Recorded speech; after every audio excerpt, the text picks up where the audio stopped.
The last thing I remembered was the cold, sterile scent of the hospital room, the beeping of machines, the metallic, unbearable taste of fear in my mouth. Then the flatline. A single endless note. My eyes snapped open and I scrambled to my feet, my heart hammering a frantic, confused rhythm against my ribs. I was in my old body, the one that hadn't yet grown frail, my limbs young and strong. I stared at my hands, 24-year-old hands, smooth and capable, not the mottled, thin-skinned hands of a 42-year-old woman who had just died. A quick glance in the hall mirror confirmed it. The same wide-set eyes, the same stubborn jaw, but my face was full, my skin clear. The dark circles that had been etched into my face for a decade were gone. I felt the frantic, manic energy of a trapped bird. I was in the apartment I'd lived in for 7 years, ever since I graduated college. My brother, Leo, was on the sofa, a greasy bag of takeout balanced on his stomach, a game controller in his hands. The sounds of a virtual war filled the room with sharp bursts of gunfire. He was 22, just 2 years younger than me, but he seemed so much younger now, a perpetual teenager in a man's body. He had our mother's sandy blonde hair, which he wore long and shaggy, and a perpetual, smug smirk that he probably thought made him look charming. "About time," he grumbled, not even glancing at me. "My dinner's getting cold. And the bathroom's a mess. You missed a spot in the hall too. Seriously, Lily. What's the point of you being here if you can't even do a simple thing right?" A familiar, bone-deep weariness washed over me, but it was quickly replaced by a surge of pure, unadulterated fury. It was the same thing. The same words. The same, suffocating routine I'd endured for 18 years. A life sacrificed at the altar of his needs. A life I'd just died from, slowly and quietly, from a combination of exhaustion, stress, and a burst appendix I was too busy working to afford to treat. My final weeks had been spent on a thin mattress in a room I rented from a friend. Terrified of the bills that were piling up, watching my life drain away. I had no savings to speak of. Leo had drained them carefully over the years, using my cards, my accounts, my trust. And I'd let him. I'd been his keeper, his provider, his cook, his maid, and his personal ATM. The night I went to the hospital, I had $47 to my name. I remembered the call I'd made from the hospital bed, my voice trembling with pain and fear, asking him to come. He'd told me he was busy and asked me to stop being so dramatic. I died alone. I looked at him now in my living room, eating food I would have paid for, and I felt nothing but a cold, white-hot rage. The years of gaslighting, the insults, the casual cruelty, the exhausting, endless burden of him. It all crystallized into a single, crystalline moment of clarity that I dropped the sponge. It hit the floor with a wet, flat smack. Leo finally looked up, a flicker of annoyance in his green eyes. "What the hell are you doing? You're making a mess. I swear, you've been even more useless than usual today. Clean that up before you drip on the carpet. Mom would be so disappointed." That was his favorite line. Mom would be so disappointed. Our mother had been a caring but perpetually overwhelmed woman who worked double shifts to support us. She had a heart condition and died from a stroke when I was 22. Her last words to me, whispered in the hospital room, were, "Take care of your brother, Lily. He's all you have left." And I had. I'd taken it as a sacred duty.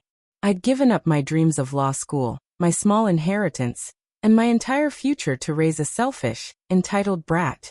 But I was back. And I was done. That I stalked over to the sofa and snatched the greasy bag from his chest, ignoring his protest. "What the Lily? What is wrong with you?" "Get up, Leo," I said. My voice was steady, a voice I didn't recognize. It was the voice of a woman who had nothing left to lose. "Because in a way I didn't make me," he sneered, settling back into the cushions. "I'm not moving until you get me a beer and some of those chips." With a clarity of purpose that felt like lightning, I walked to the kitchen, opened a drawer, and pulled out a large, heavy cast-iron skillet. I returned to the living room and, without a word, smashed the skillet down on the coffee table. The cheap, particle-board table splintered, and one of his energy drink cans exploded, sending a brown, fizzy spray across the floor and onto his designer sneakers. I'd bought those for him for his birthday. "What the fuck, Lily?" he shrieked, scrambling to his feet, his eyes wide with shock. "Are you insane, Mom's?" "Mom's dead," I said. "And so is the little game you've been playing." His face went pale. For the first time I saw a flicker of genuine unease in his eyes. Game, what are you talking about? You're crazy. You're having a psychotic break. I'll call the police. I'll have you committed. I laughed. It was a short, sharp, and mirthless sound. Call them, please. I'd like to have them here when I tell them about the inheritance. The one you've been hiding for the past 6 years. He froze. His mouth opened and closed soundlessly. He looked like a fish gasping for air. I don't know what you're talking about. You've lost your mind. Have I? I took a step closer, the skillet still heavy in my hand. I didn't intend to hit him with it, but the weight of it was comforting. The life insurance from Mom. The small trust fund from Dad's side. It was meant to be split between us. The paperwork said so.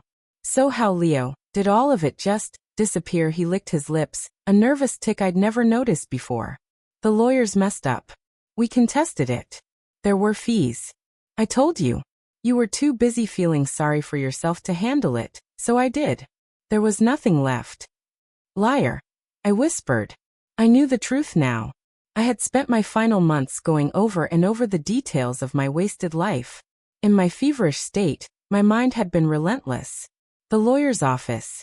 The one I'd let Leo handle. I'd found the company, a small, nondescript firm in a strip mall. The final bill, which Leo had settled on his own.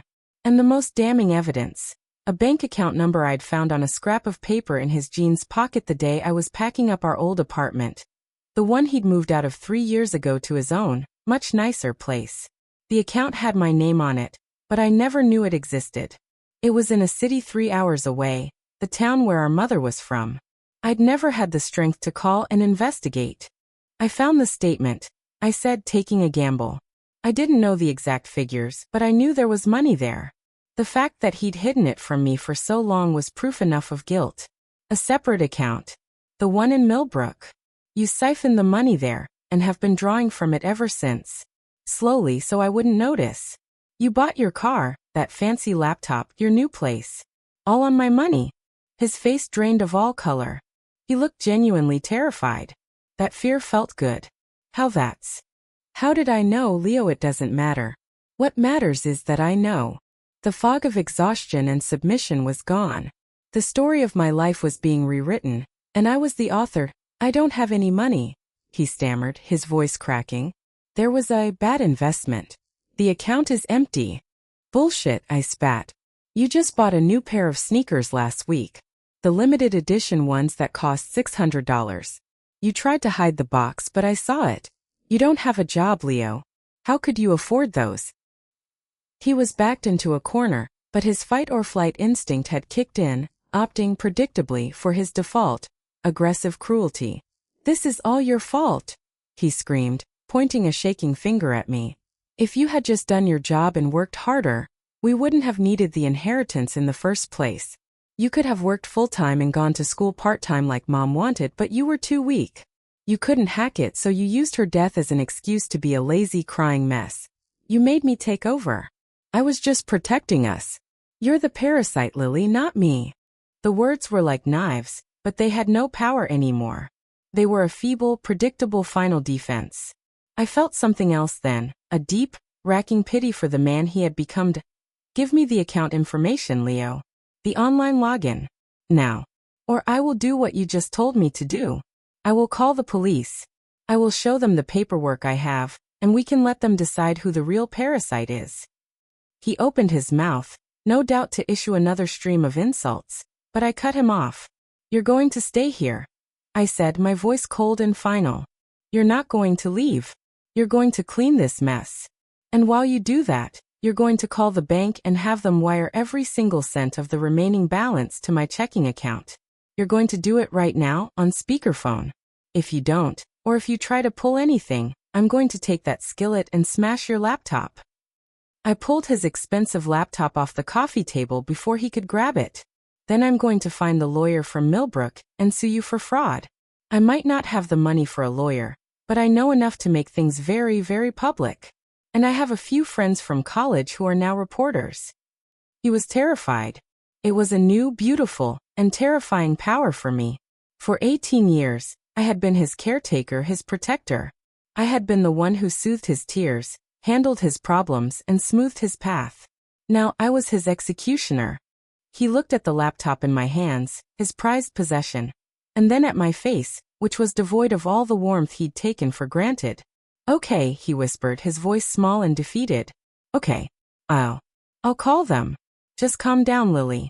Please. We're family." "Family," I repeated, the word tasting like ash. "Yes. We are. Which is why I'm giving you a chance. This is your only chance, Leo.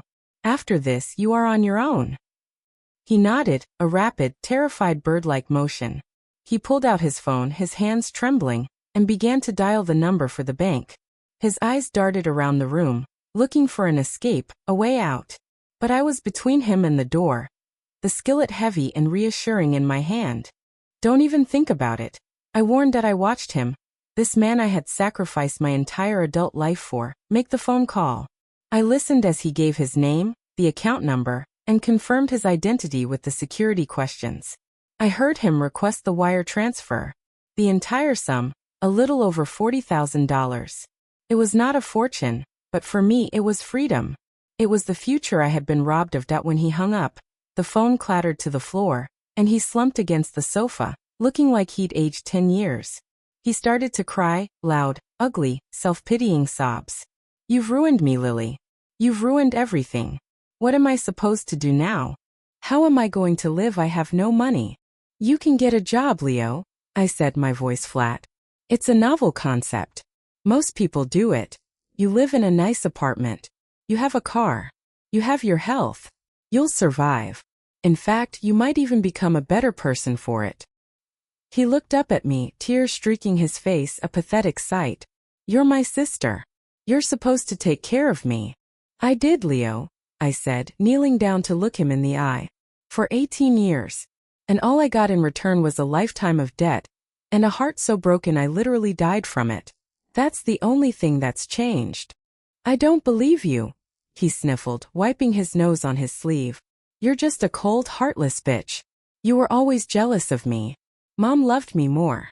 Mom loved us both." I corrected him, a sudden pang of sadness for our mother piercing my anger. "But I loved you enough to make you this way. And I'm going to spend the rest of my life making sure you learn to love yourself the right way. By earning it." I stood up and looked around the apartment I had called my prison for years. The walls were a depressing beige, the furniture was faded and worn, and the air smelled of Leo's takeout and my own bitter resignation. It was a place of memories, and I would not stay. I walked to my room and pulled a duffel bag from the back of my closet. I packed a few essentials: clothes, my birth certificate, my social security card, my passport. "Where are you going?" Leo's voice was weak, scared. The roar of the predator had become the whimper of the prey. "Away," I said. "Out of this life. You'll have the apartment to yourself. The lease is in both our names. You can stay for the remaining month, and then it's your problem. You can deal with the landlord and the utilities. I'm done. You are never ever to contact me again. Do you understand?" "But what will I tell people?" "Tell them the truth," I said, shrugging on a jacket. "Tell them you got cut off by your own sister because you exploited her generosity. I'm sure they'll be very sympathetic." I picked up my bag, slung it over my shoulder, and headed for the door. The apartment seemed to shrink around me as I walked. I was leaving behind the life I had lost once before, but this time, I was choosing to leave it. I was not going to be a victim anymore. Just as I reached for the handle, I heard him say, "Lily, wait." I stopped, my hand on the cold metal. I didn't turn around. "There's something else," he said, his voice a barely audible whisper. "Something you don't know." I turned slowly. "What?" "The reason I took the money," he said, looking at his hands. "It wasn't just for me. I wasn't spending it all on myself." "Then who was it for?" He looked up, his eyes bloodshot. "For Marcus." My chest seized. Marcus. Marcus, my ex-boyfriend. The one I'd stayed with for 2 years. The guy I was convinced I was going to marry. He'd broken up with me, of course. Told me I was too focused on my loser brother. That I was a doormat, and he couldn't be with someone who had no spine. It had been a brutal breakup, but I had been too busy being a doormat to really process it. What does Marcus have to do with anything? He was in trouble, Leo said, his eyes darting away. I had to help him. He had some debts. Bad people. It was a loan. He promised he would pay it back. He was a friend. A friend. My voice was cold. He was my boyfriend, Leo. He dumped me. I know, Leo said, his voice cracking. But he told me it was because he couldn't stand to see me take advantage of you. He said I was ruining your life. We argued. It got intense. I owed him a favor. He said he'd use it to start over. You gave my inheritance to my ex-boyfriend to pay off his debts. Are you out of your mind? I thought he'd pay it back. He promised. And then he disappeared. He just vanished. I've been trying to track him down for months. That's why I had to sell some stuff, take that loan from the bank. The floor seemed to fall out from under me. The betrayal was so complete, so layered, it was dizzying. It wasn't just my brother who had exploited me. It was my ex too. They were in it together. The two men in my life I was supposed to be able to trust, and they had conspired behind my back. A sudden terrifying thought entered my mind. Did you know about his plan, Leo? I asked, my voice dangerously quiet. Did you know he was going to leave with the money? Did you two plan this out together? No, he wailed. I swear. I was just trying to help him. He said he'd pay me back. He said he'd pay you back too. He said it was an investment. You gave him my money as an investment. My laugh was hollow, echoing off the beige walls. You are a bigger fool than I ever imagined. I know, he whimpered. But he's gone now, Lily. He's gone and he has the money. Most of it, anyway. I have a little left, but he took the bulk of it. I was going to pay you back. I was going to come clean. I was just waiting for the right time. This was the final, devastating truth. The money wasn't all gone. It wasn't all squandered on sneakers and takeout. The bulk of it, what was left of my mother's legacy, was in the hands of a man who had discarded me without a second thought. A man who had likely been plotting this for months. He had used my brother's weakness and my own blind trust to steal from me and vanish. The story had a new villain. Marcus. I looked at Leo, this pathetic, trembling creature who was my brother. The pity I felt for him was gone. All that was left was a cold, calculating resolve. The woman who had died of a burst appendix in a rented room was gone. In her place was someone new. You will find him, Leo, I said, my voice a flat, unwavering command. You will find Marcus, and you will get my money back. That is the price of your continued freedom. I'm not going to call the police. Not yet. You are going to be my investigator. You have 1 month. If you don't deliver, I will have you arrested for fraud and embezzlement, and I will make sure you spend the next 10 years of your life in a state prison, wondering what it feels like to have no one to take care of you. Do you understand? He nodded, his face pale, too terrified to speak. Good, I said. Now, what's his full name? The last known city he was in? Anything you can give me? He stammered for a few seconds, then rattled off a name and a city 3 states away. I didn't say a word. I just memorized them. I walked out of the apartment, the door closing behind me with a soft, definitive click. The hallway was silent, the hum of the fluorescent lights a stark contrast to the ringing in my ears that my entire life had been a carefully crafted lie, a cage built by other people. I had been the host, and they had been the parasites. But the host had died, and now she was reborn. I had a new mission, a new focus. I was going to find Marcus and reclaim what was mine, not just the money, but my sense of self. And I was going to make sure Leo finally understood what it meant to be an adult, even if it killed him. The first chapter of my new life had begun. 2 weeks. It had been 2 weeks since I walked out of that apartment, and the world felt both utterly familiar and completely foreign. I was staying in a cheap motel on the outskirts of the city, the kind with a flickering neon sign and thin, scratchy sheets. It wasn't glamorous, but it was mine. I paid for it with the money Leo had wired to my account. That felt like a victory. I had a list. A simple, pragmatic list. Step 1, find Marcus. Step 2, get my money back. Step 3, start my life. The list was my anchor. The thing that kept me from spiraling into the despair that had nearly consumed me in my previous life. I had a purpose. I had a goal. Felt incredible. The information Leo had given me was scant. Marcus's full name was Marcus Thorne. The last city he'd mentioned to Leo was Portland, Oregon. It was a vague lead, but it was something. I'd been calling around, trying to find any trace of him through old friends, internet searches, and obnoxiously persistent phone calls. I hadn't found him yet, but I had found a former roommate of his, a woman named Chloe. She was the one who gave me the real lead that he left in a hurry, Chloe had told me over the phone. Her voice tinged with the kind of gossipy excitement that people get when they're delivering potentially scandalous news. He had a lot of cash, I know that much. He was always flashing it around. He said he was going to start a new life, a fresh start. He mentioned a town in the Pacific Northwest. Said it was beautiful, and people didn't ask questions. Timber Creek, I think he said. Or Timber Ridge, someplace with trees. It was a start. A real one. My phone buzzed. It was a text from Leo. He had been obediently contacting mutual acquaintances, trying to dig up more information. His messages were short, panicked, and full of apologies. I didn't respond to them. His last text said, "Found something. Marcus had a safety deposit box here, in the city. He kept the key. I found it in his old apartment.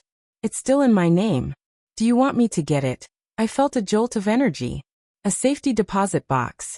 It could contain anything. Clues, documents, maybe even some of the money. I immediately replied, "Yes. Now. Meet me at the branch on Hawthorne Street in an hour." An hour later, I was standing outside the bank, watching the early morning sun glint off the glass doors. Leo was already there, looking pale and nervous, shifting his weight from foot to foot. He was wearing a cheap, wrinkled button-down shirt, a marked change from his usual designer t-shirts.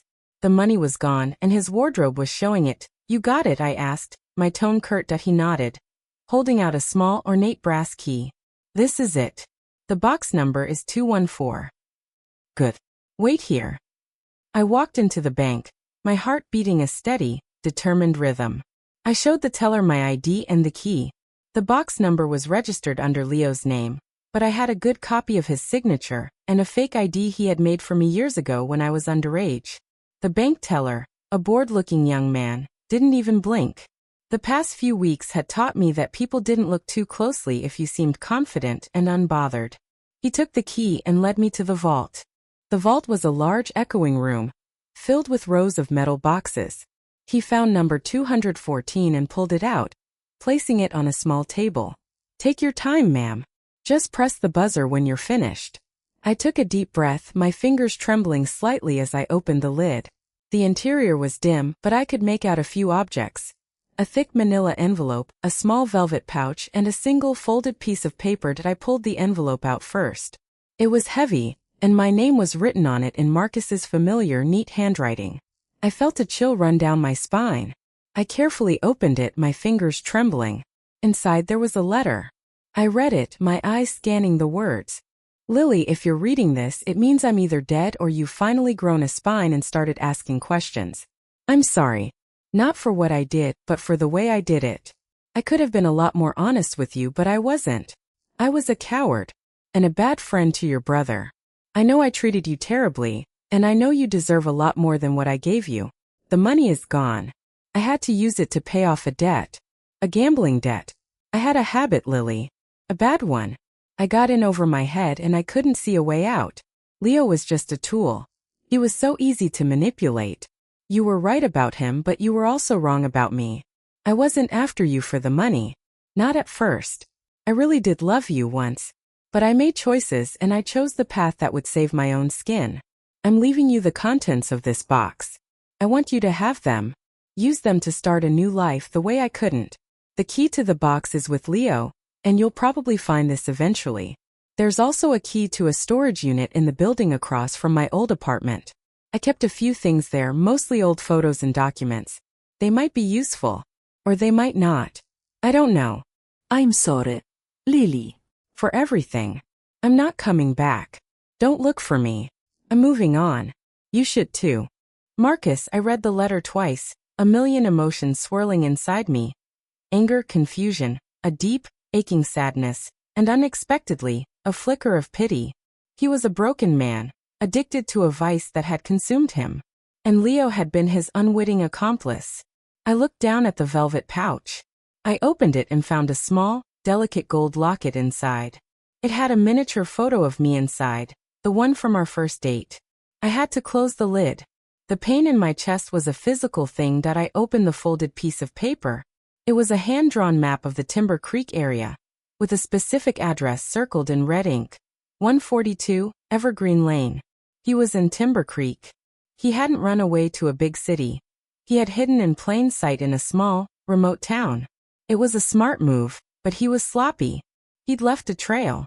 I walked out of the vault, the box's contents tucked safely in my bag. Leo was waiting for me outside, looking like a kicked puppy. "What did you find? Is there any money?" "No money," I said, my voice flat. "Just a letter and a key. The letter confirms he's in Oregon. You're coming with me." "Wait, what to Oregon? I have things to do here, Lily. I have a life." "No you don't," I said, cutting him off. "You have a chance to redeem yourself. You are going to come with me to Timber Creek, and you are going to help me find him. This is your mess. You are going to clean it up." He opened his mouth to protest, but the look in my eyes must have stopped him. He snapped his mouth shut. "Fine," he muttered. "When do we leave?" "Tonight," I said. "We're taking the bus." It was a long, uncomfortable bus ride. Leo and I sat in silence for hours, the landscape shifting from urban sprawl to the dense, green forests of the Pacific Northwest. I watched the world go by, my mind churning. I was on my way to confront a man who had stolen from me. A man who had been my lover and my betrayer. The fear I had felt in the beginning was gone, replaced by a cold, focused resolve. I was no longer a victim. I was a hunter. The bus pulled into Timber Creek in the middle of the night. It was a picture postcard town. A single main street lined with charming storefronts, a river running through the center, and a backdrop of towering pines and mist-shrouded mountains. It was beautiful, serene, and the last place on earth I expected to find a man on the run. It was almost insulting in its charm. We found a small rustic motel near the edge of town, a place called The Pines. It had a log cabin aesthetic, complete with a moose head on the wall in the lobby. Leo looked around with a mixture of disgust and amazement. "This is where he's hiding. It's like a set for a bad Hallmark movie." "It's perfect for him," I said. "He wanted to disappear. And he did. We're going to have to be careful." We checked into our rooms, 2 adjacent doubles. I lay on the bed, staring at the wooden ceiling, the map from the box burning a hole in my memory. 142 Evergreen Lane. That the next morning, we set out. The address led us to a small, ramshackle cabin on the outskirts of town, nestled deep in the woods. It was a far cry from Marcus's usual style. He had always been a fan of clean, modern, minimalist design. This cabin was old, dusty, and surrounded by a thicket of overgrown bushes. It looked abandoned. My heart sank. "Maybe he's not here," Leo said, voicing my unspoken fear. "Maybe he's gone." "Only one way to find out," I said, a renewed sense of purpose surging through me. I walked up to the front door and knocked. There was no answer. I knocked again, harder. Nothing. I tried the doorknob. It was unlocked. I pushed the door open, and a wave of stale, musty air hit me. The cabin was a mess. Dirty dishes in the sink, empty takeout containers on the floor, a thin layer of dust over everything. It looked like no one had been there for weeks. "He's gone," Leo said, his voice laced with a mixture of relief and panic. "We're too late." But I wasn't convinced. I walked deeper into the cabin. There was a small desk in the corner, covered in papers. I started rifling through them. Bills, bank statements, a few letters. And then I found it. A letter addressed to Marcus, from a lawyer's office in Portland. The letter was brief, but its message was damning. It was a confirmation of a property sale. Marcus had sold the house. The cabin had been in his name, but the letter was postmarked from 3 weeks ago. "He sold the cabin," I said, my voice a whisper. "He's not here. He's somewhere else." "Where?" Leo asked, his voice trembling. "I don't know," I admitted, the first twinge of despair seeping into my mind. We had followed the trail, and it had led us to a dead end. He was always one step ahead. It was maddening that we spent the next 2 days in Timber Creek asking around. The locals were friendly but guarded. They didn't talk much about strangers, and they didn't seem to know anything about a man named Marcus Thorne. I was beginning to feel like we were chasing a ghost. On the evening of our second day, I was sitting in a small diner, nursing a cup of coffee, trying to figure out my next move. Leo was across the table, looking sullen and defeated. I was about to give up and head back to the motel when I overheard a conversation at the counter. Two old-timers were talking, their voices low and raspy. Yeah, the old Miller place. He sold it about a month ago to some young fella. Had a fancy car, looked like he had money. He left town pretty quick, though. Heard he was looking for some property up near the lake. I froze. The Miller place. The cabin. They were talking about Marcus. The conversation continued, but I could barely hear it over the roar of blood in my ears. "Excuse me," I said, approaching the counter. The two men looked up, their faces weathered and friendly. "Sorry to interrupt. I couldn't help but overhear. That young fella who bought the Miller place. Did he have a name? Do you know where he might be staying now?" The two men exchanged a look. Then one of them, a grizzled old man with a thick white beard, chuckled. "Name was Smith, I think. Just a fella passing through. Looking for some peace and quiet. Said he was a writer. He was stayin' over at the lake cabins. The ones down by Clearwater. Been there for a few weeks now, I think. Real private type. Didn't talk much. Clearwater. The name was like a lifeline." "Thank you," I said, smiling. "Thank you so much." I turned to Leo, a renewed fire in my eyes. "We're going to Clearwater." "Clearwater, that's another 30 miles away," Leo whined. "We don't have a car." "Then we'll figure something out," I said, my voice resolute. "We're not giving up now. We're too close." We took a local taxi to Clearwater, the driver a chatty man who told us all about the area's history and its many beautiful lakes. It was a long drive, winding through dense forests and over mountain passes. The landscape grew more remote, more wild, the further we went. The lake cabins were a collection of small, rustic structures clustered along the shore of a crystal-clear lake. They were charming and isolated, the perfect place for someone who wanted to disappear. I got out of the taxi and instructed Leo to wait. I walked up to the small office, a modest building with a sign that read Clearwater Cabins, Office. A bell jingled as I pushed the door open. A woman in her 60s, with a warm smile and kind eyes, was sitting behind a desk. "Welcome. How can I help you?" "I'm looking for a friend of mine," I said, doing my best to sound casual. "He mentioned he was staying here. His name is Marcus. He might be using a different name. Smith, maybe." The woman's smile faltered slightly. "Oh, well, we do have a Mr. Smith staying in cabin 3. He's been here for a few weeks. Very quiet, keeps to himself. He doesn't get many visitors." That was him. It had to be. I could feel it in my bones. "I'm his sister," I lied smoothly. "I've been trying to get a hold of him. Is he around?" "He was out on the lake earlier," she said, pointing toward the window. "He usually goes for a row around this time. He should be back soon. You can wait for him on the porch if you like." "Thank you," I said. "I will." I walked outside, my heart pounding. Cabin 3 was at the end of a small path, tucked behind a clump of pines. It had a wooden porch that overlooked the lake. I sat down on a weathered wooden bench, my eyes fixed on the horizon. The lake was a sheet of glass, reflecting the deep green of the surrounding pines and the pale blue of the late afternoon sky. It was breathtakingly beautiful, and I felt a pang of something, jealousy maybe. He had chosen this perfect, peaceful place to hide from his responsibilities and from me. He had made his escape into a paradise. Minutes turned into an hour. The sun began to dip below the treeline, casting long golden shadows across the water. I was about to give up and go back to the office when I saw it.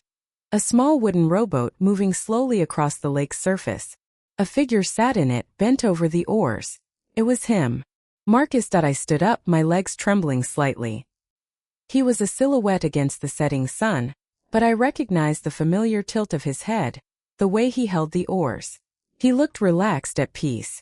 He had no idea what was coming. He reached the small dock, tied up the boat, and began walking up the path toward the cabin. He was wearing a faded flannel shirt and jeans. His hair was longer than I remembered, and he had a beard. He looked different, older, worn, but it was definitely him. He was just a few feet away when he looked up and saw me. He froze, his face going completely white. "Lily," he breathed. His voice cracked on my name, a ragged whisper that barely carried across the few feet of gravel path separating us. The rowboat bumped softly against the dock behind him, and a bird called out from somewhere deep in the pines. The whole scene was so absurdly picturesque, so perfectly peaceful that I almost laughed. Almost. "Hello, Marcus," I said, my voice steady, calm. The voice of someone who had all the time in the world, that he didn't move. He just stood there, frozen in place, his face a mask of pure, undiluted shock. His hands hung limp at his sides, the oars he'd been carrying clattering to the ground. "How did you?" "I don't. What are you doing here?" "Looking for you," I said simply. "You left a few things behind. A letter. A map. A safety deposit box with my name on it. You really should have been more careful." He swallowed hard, his Adam's apple bobbing visibly. "Lily, I can explain. I know this looks bad, but it looks exactly like what it is, Marcus." I cut him off, stepping off the porch and onto the path. I closed the distance between us until we were standing just a few feet apart. Up close, I could see the changes more clearly. He had dark circles under his eyes, and there was a new gauntness to his face that hadn't been there before. He looked tired. Haunted even. "You stole from me.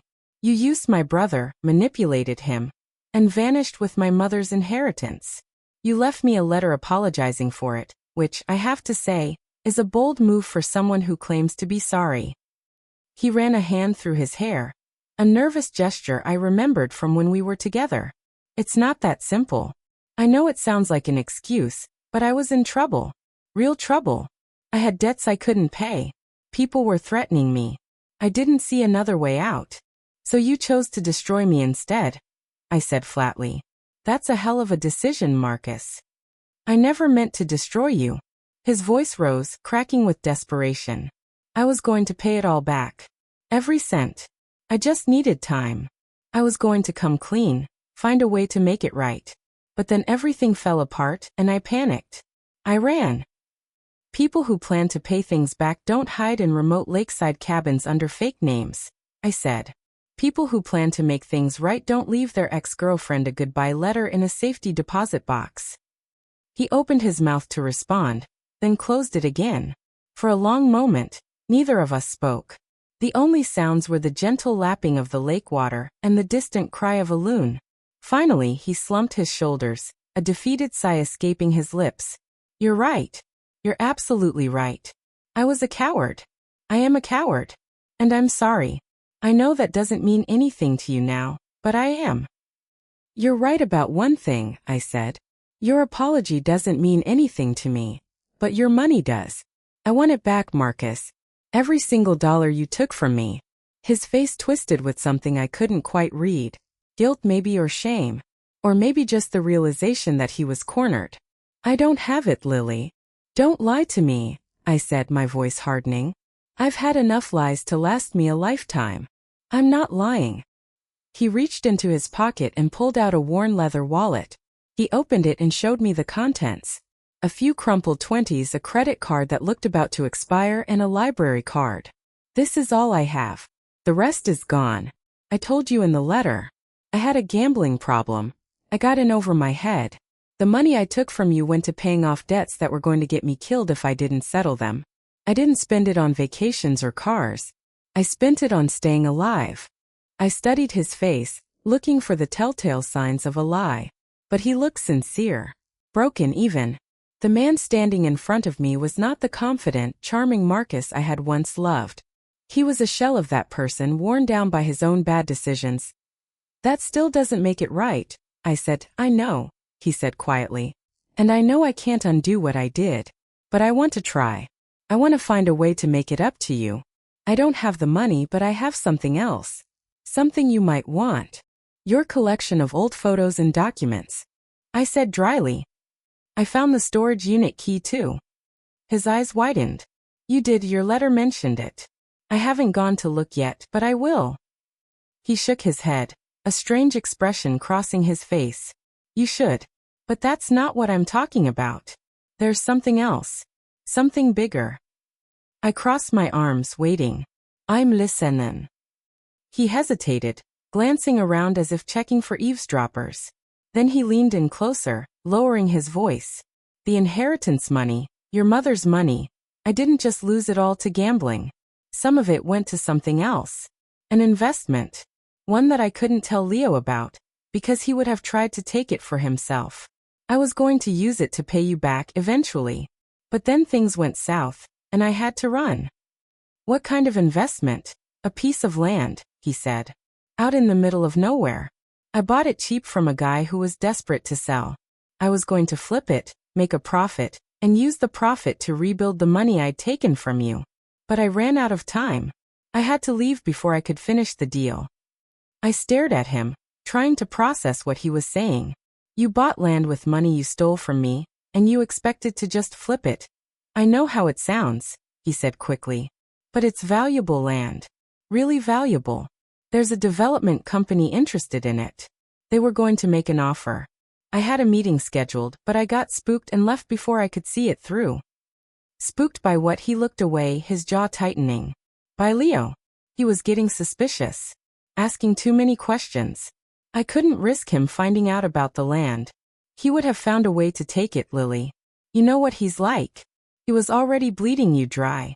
If he'd known there was another source of money, he would have found a way to get his hands on it. I felt a cold chill run down my spine.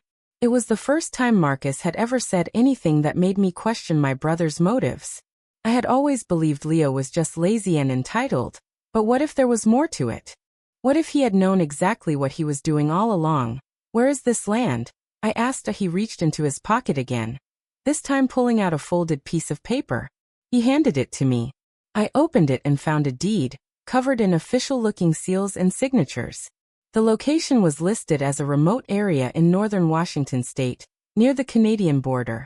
It wasn't a large plot, but it was situated on a river, with access to timber and water rights. I was going to sell it to a developer named Harrison Group, Marcus said. They're based in Seattle. They've been buying up land in that area for years. I had a contact there, a woman named Diane. She was supposed to make me an offer. But I left before she could.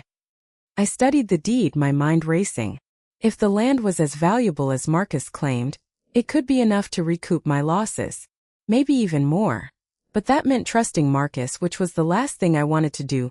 Why are you telling me this now? I asked, looking up at him. Why not just keep the land for yourself and disappear again? He met my eyes, and for the first time I saw something that looked almost like honesty. Because I'm tired, Lily. I'm tired of running. I'm tired of looking over my shoulder. I'm tired of being a person I don't recognize. I don't want to be that guy anymore. I want to make things right, even if it takes the rest of my life. Those are nice words, I said. But words are cheap. I've heard plenty of them from you before. I know, he said. That's why I'm not going to ask you to trust me. I'm just going to ask you to let me help you. I'll take you to the land. I'll introduce you to Diane. I'll do whatever it takes to get this deal done and get your money back. And then if you want, I'll disappear for good. You'll never have to see me again. I thought about it. Every instinct I had told me to walk away, to cut my losses and find another way. But the truth was, I didn't have another way. I had spent weeks chasing Marcus across state lines, and this was the only lead I had. If I let him go now, I might never find him again. Fine, I said finally. But you're not going anywhere without me. And Leo is coming with us. His face fell. Leo, are you serious? He'll ruin everything. He's my brother, I said, my voice brooking no argument. And he's part of this mess. He's going to help clean it up. You don't have to like it, but you do have to accept it. He sighed, running a hand over his face. Fine. But if he tries anything, I'm not responsible for what happens. Neither am I said. And I'm sure you'll find that I'm not the same woman you used to know. I turned and walked back toward the motel, where Leo was waiting. He was pacing outside the office, his face a mask of barely contained anxiety. When he saw me, he rushed over. Well, did you find him? What happened? Is he going to give us the money?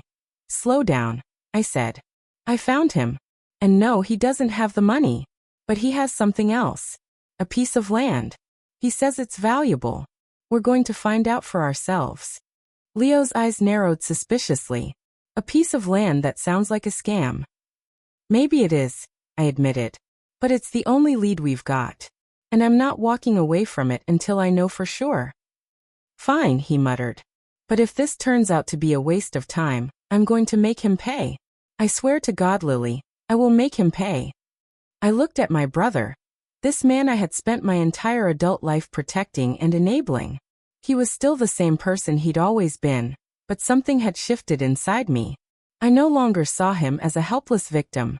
I saw him as a willing participant in a game he thought he could win. And for the first time, I realized that playing the game didn't mean I had to be his pawn. Don't threaten him, I said quietly. Just focus on helping me figure out what we're dealing with. We can decide what to do next once we have all the information. He stared at me, clearly surprised by my calm tone. Since when do you tell me what to do? Since now, I said. Get in the car. We're going back to the cabin. Marcus was waiting for us when we returned, standing on the porch of cabin 3 with his arms crossed. He had changed out of his flannel shirt and was wearing a clean jacket. He looked slightly more composed than before, but I could still see the nervous tension in his shoulders. Leo, he said, nodding curtly to Marcus. Leo replied, his voice cold. You look like hell. Thanks. You look like you've been eating well. Enough, I said, stepping between them. We're not here to fight. We're here to figure out this land deal. Marcus, you said you had a contact. Diane from Harrison Group. Can you call her? He pulled out his phone, scrolling through his contacts. I can try, but I haven't spoken to her in months. I don't know if she'll still be interested. Then we'll find out, I said. Call her. He hesitated for a moment, then pressed the phone to his ear. We waited in tense silence as the line rang. Finally, he spoke up. Diane, hey, it's Marcus. Marcus Thorne. I know it's been a while. Listen, I have a proposition for you. I still have that land we talked about, the plot up north. I'm ready to sell, and I have a partner now. She's eager to do business. He paused, listening. I could hear the faint murmur of a woman's voice on the other end. Yes, he said. We can meet next week. Tuesday, maybe. Send me the details. I'll be there. He ended the call and looked at me, a hint of cautious optimism in his eyes. She's still interested. She said she'll have an offer ready by Tuesday. We just need to get up there and close the deal. I felt a spark of hope ignite in my chest. It wasn't much, but it was something. Then that's what we're going to do. We're going to Seattle. The drive to Seattle took the better part of a day. Marcus drove, his hands gripping the steering wheel like it was the only solid thing in a world that kept shifting beneath him. Leo sat in the back seat, sulking and occasionally muttering complaints under his breath about the lack of legroom and the terrible music Marcus insisted on playing.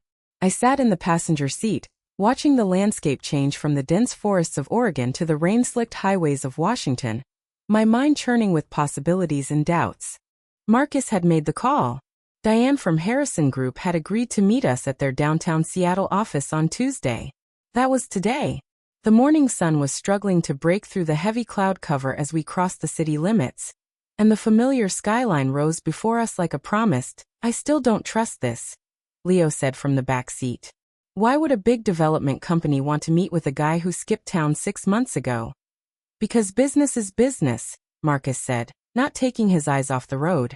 Diane doesn't care about my personal life. She cares about the land. It's in a prime location for a new resort development. She's been trying to acquire parcels in that area for years. And you just conveniently had one she wanted. Conveniently, Marcus repeated, his voice flat. I spent 6 months tracking down that property. I lost sleep over it. I lost money over it. I lost you over it. He glanced at me quickly, then back at the road. It wasn't convenient. It was desperate. I said nothing. The words hung in the air between us, heavy and unresolved. I still didn't trust him, but I also didn't have any better options. The $40,000 Leo had wired me was already dwindling, eaten up by bus tickets, motel rooms, and takeout meals. If this deal fell through, I would be back to square one, with nothing but a bitter taste in my mouth and a brother who still didn't understand the meaning of responsibility. The Harrison Group office was in a sleek, modern building in the heart of the city. We took the elevator to the 15th floor, and a young woman in a sharp blazer escorted us to a glass-walled conference room. The view was stunning. The Puget Sound stretching out to the horizon, ferries carving white lines across the gray water. Diane Harrison was waiting for us at the head of a long table. She was in her late 40s, impeccably dressed, with sharp eyes that missed nothing. She stood as we entered, extending a hand to Marcus first. "Marcus, it's been a while." "Too long," he said, shaking her hand. "This is Lily, my partner in this venture. And her brother Leo." Diane's gaze shifted to me, and I felt like she was sizing me up in a single glance. "Pleasure to meet you both. Please sit." We took our seats, and Diane launched into a professional, polished presentation about the property. She had slides, maps, and projections. The land was indeed valuable, more valuable than Marcus had suggested. It bordered a scenic river, had access to major transportation routes, and was zoned for commercial development. A resort project had been in the works for years, and Harrison Group had been quietly assembling the necessary parcels. Marcus's plot was the missing piece. "We're prepared to offer $250,000 for the property," Diane said, sliding a document across the table. "That's above market value. Given the strategic importance, we're willing to close within 30 days. $250,000. I felt the air leave my lungs. It was more than enough to cover what Marcus had taken. It was enough to start a new life entirely. Marcus glanced at me, a flicker of something like hope in his eyes. "Lily." I looked at the document, then at Diane. "This is a generous offer," I said carefully, "but I have some questions. The deed lists the property as being solely in Marcus's name. How do we transfer ownership?" Diane's smile didn't waver. "That's a straightforward process. We'll have our legal team handle the paperwork. Marcus signs the deed over to the group, and the funds are deposited into an account of your choosing. If you'd like, we can split the payment between multiple accounts." I leaned back in my chair, my mind racing. There was something about the way Diane had said that, so smooth, so practiced, that made me pause. She wasn't just interested in the land. She was eager. Too eager. "Can I see the original survey?" I asked. "I'd like to confirm the property lines." Diane's smile tightened almost imperceptibly. "Of course. I'll have my assistant bring it up." She made a call, and a few minutes later, a young man appeared with a thick folder of documents. I flipped through them, my eyes scanning the technical details. The survey seemed legitimate, but something felt off. The boundaries didn't quite match the description Marcus had given me. "These property lines," I said, pointing to a section of the map. "They don't match the aerial photos I saw online. There's a discrepancy here." Diane leaned forward, her expression neutral. "That's a common issue with older surveys. We can have a new one commissioned if you're concerned." "I am concerned," I said. "I'd like to see the land in person before we sign anything." Marcus shot me a look of alarm. "Lily, it's remote. We don't have time to drive all the way up there and back. The offer is good. We should take it." "You told me the land was valuable," I said calmly. "If it's that valuable, it's worth seeing." Diane's smile had faded entirely. She studied me for a long moment, then nodded slowly. "I admire your thoroughness. It's a rare quality. The property is about 4 hours north of here. I can arrange for a car to take you out there first thing tomorrow morning." "Thank you," I said. "I appreciate that." Leo had been silent throughout the meeting, but as we left the building, he grabbed my arm and pulled me aside. "What are you doing? That's $250,000. Just take the deal and let's go home." "Something's wrong," I said quietly. "Diane is too eager. And the survey doesn't match. I want to see the land with my own eyes before I make a decision." "You're being paranoid," Leo hissed. "This is exactly the kind of thing that ruins good opportunities. You overthink everything, and then you miss out." I turned to face him, my voice cold. "I'm not overthinking. I'm protecting myself. Something you never learned how to do." He recoiled as if I'd slapped him. For a moment, he looked genuinely hurt. Then his expression hardened. "Fine. Do whatever you want. But if this falls through, don't come crying to me." "Trust me," I said. "I won't." The drive to the property the next morning was long and winding. The car Diane had arranged was a black SUV with a driver who didn't speak much. Marcus sat in the back with me, his hands fidgeting in his lap, while Leo scrolled through his phone in the passenger seat, pointedly ignoring us. The landscape grew more rugged as we traveled north. The forests were thicker here, the mountains more imposing. The road turned from paved to gravel, and eventually to little more than a dirt track. Finally, the driver pulled over and gestured ahead. "The property starts here," he said, his voice flat. "You can walk to the river from this point." I got out of the car and stood at the edge of the land Marcus had supposedly bought. It was beautiful, I would give him that. The river was wide and clear, rushing over moss-covered rocks. The trees were ancient, their branches forming a canopy that filtered the sunlight into dappled gold. It was exactly the kind of place you'd want to build a resort. But as I looked closer, I saw something that made my blood run cold. Posted at the edge of the property was a faded wooden sign.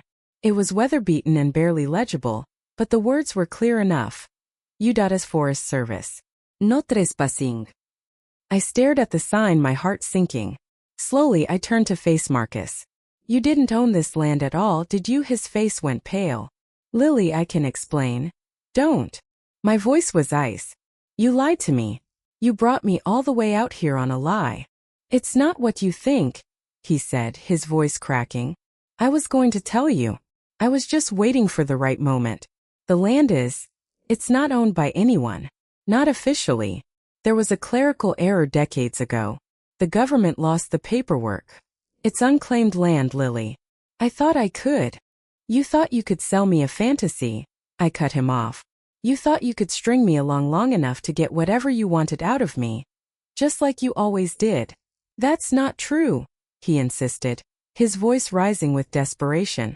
"I was trying to find a way to pay you back. I didn't have the money, but I thought if I could find a buyer for the land." "The land is worthless," I said flatly. "You couldn't sell it even if you wanted to. And you knew that from the start, didn't you?" He opened his mouth to respond, but no words came out. His silence was all the confirmation I needed. Leo had gotten out of the car and was standing a few feet away, his arms crossed, his expression unreadable. For once he wasn't saying anything. He was just watching. I turned to him. "You knew about this, didn't you?" "You knew Marcus was lying." Leo's face flushed. "I didn't know exactly what he was up to, but I knew he wasn't being honest. He's never been honest. I told you that years ago, but you never listened." "You told me he was a loser," I said. "You told me to stay away from him. But you never told me he was stealing from us. You never told me you were helping him." "I wasn't helping him," Leo protested. I was trying to protect myself. If I told you the truth, you would have blamed me for everything. And you're my sister. I figured if I kept quiet, eventually you'd realize I was right about him, and then you'd forgive me." "Forgive you?" I laughed, but there was no humor in it. "You let me waste years of my life on a man who was using me. You let me believe I was the problem. And you never once tried to stop me, because it was easier to watch me fail than to admit you were wrong." Leo's face crumpled. "That's not fair." "No," I agreed. "None of this is fair. But that's the point, isn't it? Life isn't fair. And I'm done pretending it is." I turned back to Marcus, who was standing with his head bowed, looking like a man who had just lost his last chance at redemption. "We're done," I said. "I don't want to see you again. I don't want to hear from you. I don't care where you go or what you do. Just stay out of my life." He looked up, his eyes wet. "Lily, please." "No," I said firmly. "This is the end. You made your choices, and now you have to live with them. But so have I. I'm done being a victim. I'm done being used. And I'm done letting anyone else control my future." I walked away from him, back toward the car. Leo followed me, his footsteps uncertain. "What are we going to do now?" he asked quietly. "Now," I said. "We're going to figure out what comes next. Together or apart. That's your choice." He hesitated, then nodded slowly. "Together," he said. I think I'd like to try that." It wasn't a grand reconciliation. It wasn't a dramatic declaration of love and forgiveness. But it was a start. And for the first time in a long time, I felt something I hadn't felt in years. Hope. As the car pulled away from the abandoned dirt road, leaving Marcus standing alone in the forest, I realized that my story wasn't about revenge. It wasn't even about the money. It was about finding my own voice, reclaiming my own life, and learning to stand on my own 2 feet. The inheritance was gone. The land was a lie. But somewhere along the way, I had found something more valuable than all of it. Myself. The drive back to Seattle was quiet. Leo fell asleep in the front seat, his head resting against the window. I stared out at the passing landscape, my mind finally at peace. The chapter of my life that had begun with a cheap lemon-scented cleaning day, and a brother who couldn't see past his own needs was finally closed. A new one was about to begin. And this time, I was the one writing it.